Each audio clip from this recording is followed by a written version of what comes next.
Hi, kids. Do you like reading? We like to hear entertaining stories every evening, ones that inspire and give you something to believe in.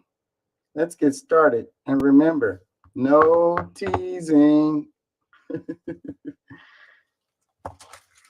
Check it out, y'all. The Christmas Crocodile by Bonnie Becker, illustrated by David Small. Looks pretty cool, huh? The light.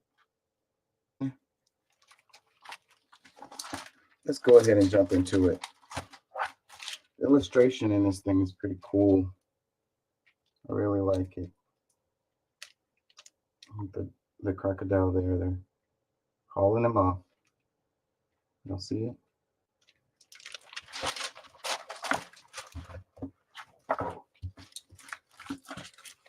The Christmas Crocodile. Pretty cool.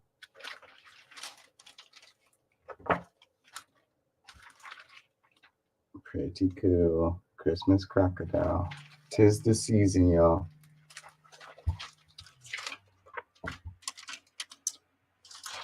Check it out. So I can see this better. Let's see.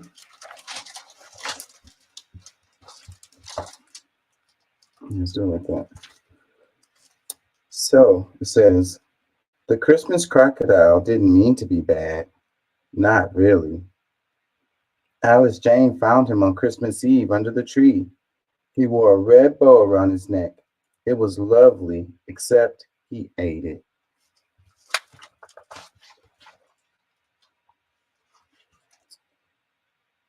Then he ate a couple of presents, just little ones.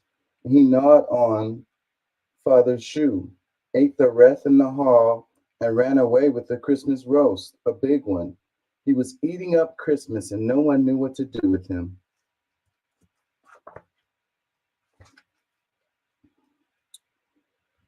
Send the beast to Africa, huffed Uncle Theodore, who had once hunted wild game there. He must be put in an orphanage, fretted Aunt Freddie, who worried a lot, especially about orphans.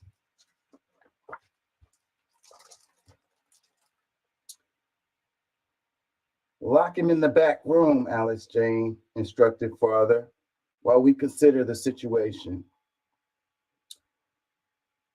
Better give him the pumpkin pie, said Mother. He still looks hungry. Alice Jane crossed her arms and tapped her toe while the Christmas Crocodile slunk into the back room. She closed and locked the door with a firm click. But then she thought she heard him sniffling in there. Not feeling hungry after all, she slipped him the pineapple upside down cake along with the pot pie.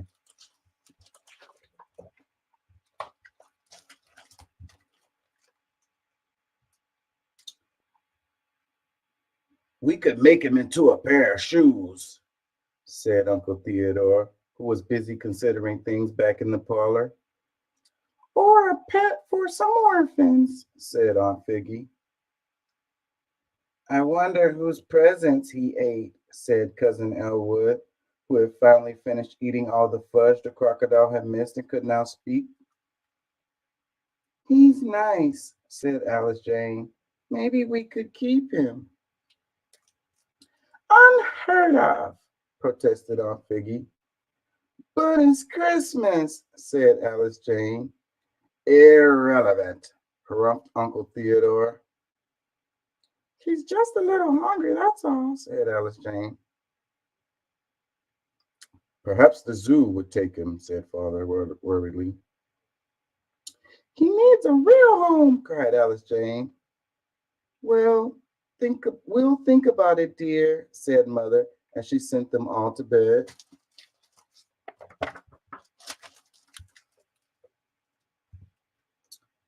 The Christmas Crocodile didn't mean to be bad.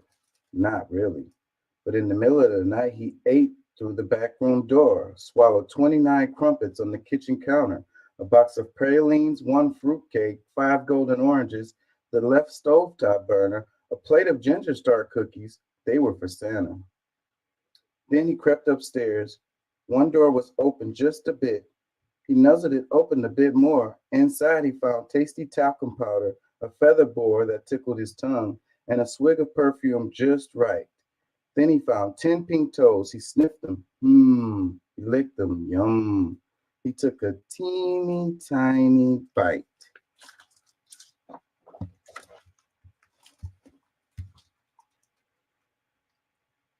Aunt Figgy's scream shivered cobwebs in the attic and made the dust dance on a bottle of wine in the cellar. I'll save you, roared Uncle Theodore, waking with a start from a dream about cannibals. Run for your lives, shrieked Cousin Elwood. There's blood, gasped Aunt Figgy, pointing to a pinprick of red on her little toe. Where is he? Sighed Mother.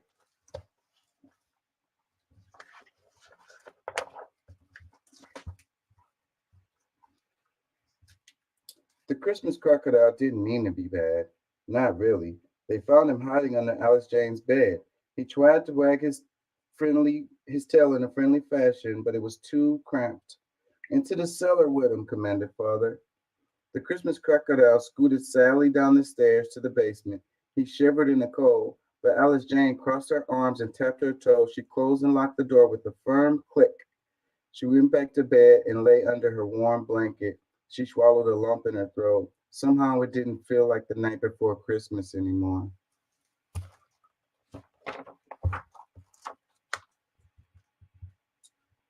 She slipped out of bed, her blanket held close, and crept quietly down the stairs to the basement. She wrapped the crocodile snugly, tucking her blanket under his chin. She found an old candy cane covered with lint in her bathroom pocket. She broke it in two. One for me and one for you, she whispered. The Christmas crocodile gulped happily and closed his eyes.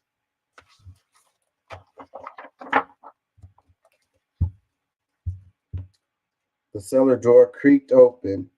You know, he could be an orphan, hissed Aunt Figgy, slipping inside. She tucked her hot water bottle under the crocodile's toes. A crocodile saved my life once, announced Uncle Theodore, coming in behind Aunt Figgy.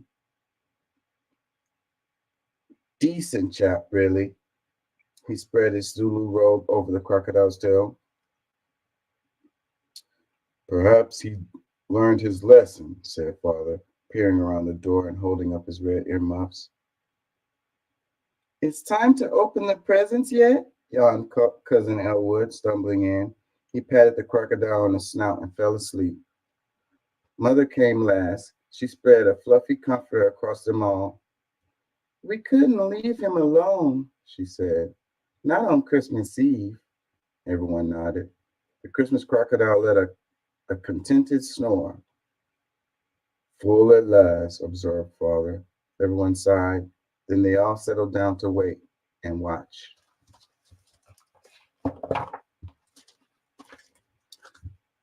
The Christmas crocodile didn't mean to be bad. Not really. But somehow everyone fell asleep. Somehow the crocodile slipped away. Somehow he ate through the basement door.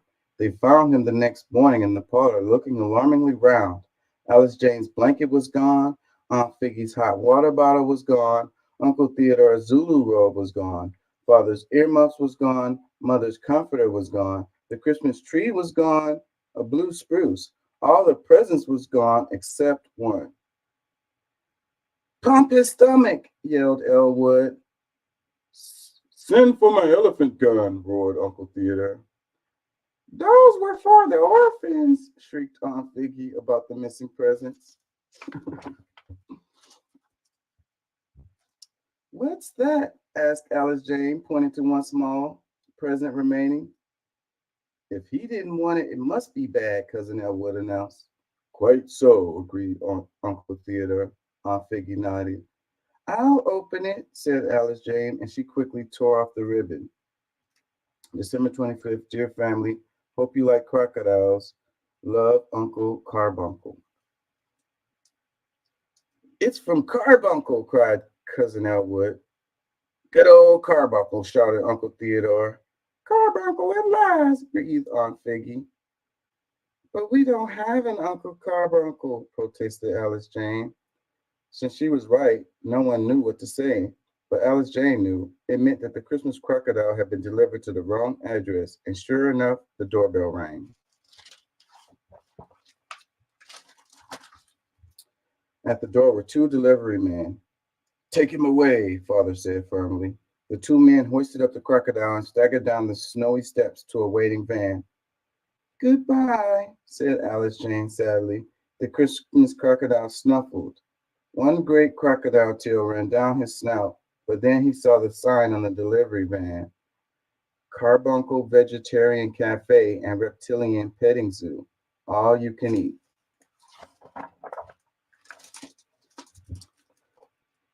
I'll come visit soon, promised Alice Jane as they loaded him into the van. Merry Christmas, cried the delivery man. Merry Christmas, cried one and all. The Christmas crocodile didn't mean to be bad. Not really. He waved his tail farewell, but as the van rounded the corner, he did look rather like a delivery man's cap in his jaws.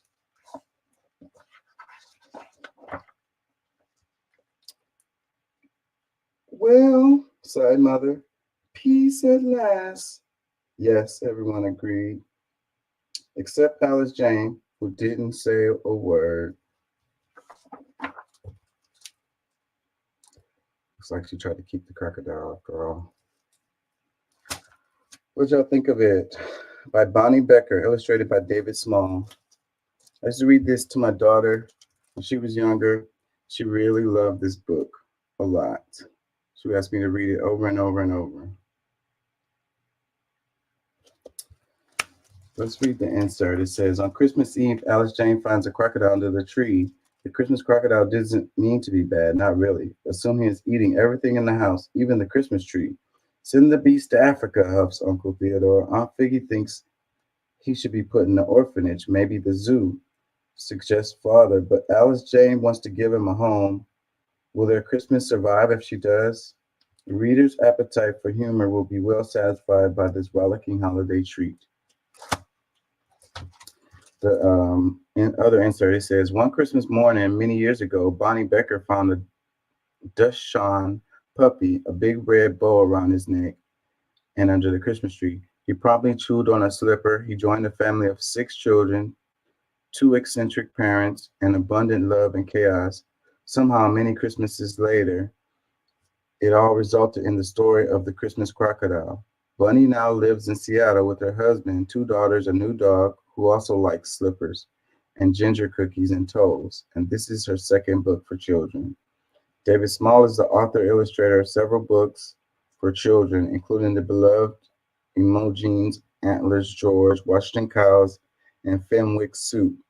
He has also collaborated with his wife, Sarah Stewart, on The Money Tree, The Library, and The Gardener. This story appealed to him because, as he says, the zoo is one of my favorite places to go with my sketchbook. I love the reptile house in particular, and I like the idea of something gobbling up the excess trappings of Christmas. Mr. Small lives in a historic house in Michigan. So, kids and everyone, thank y'all for this. Peace and love. Till next time. Remember, no teasing.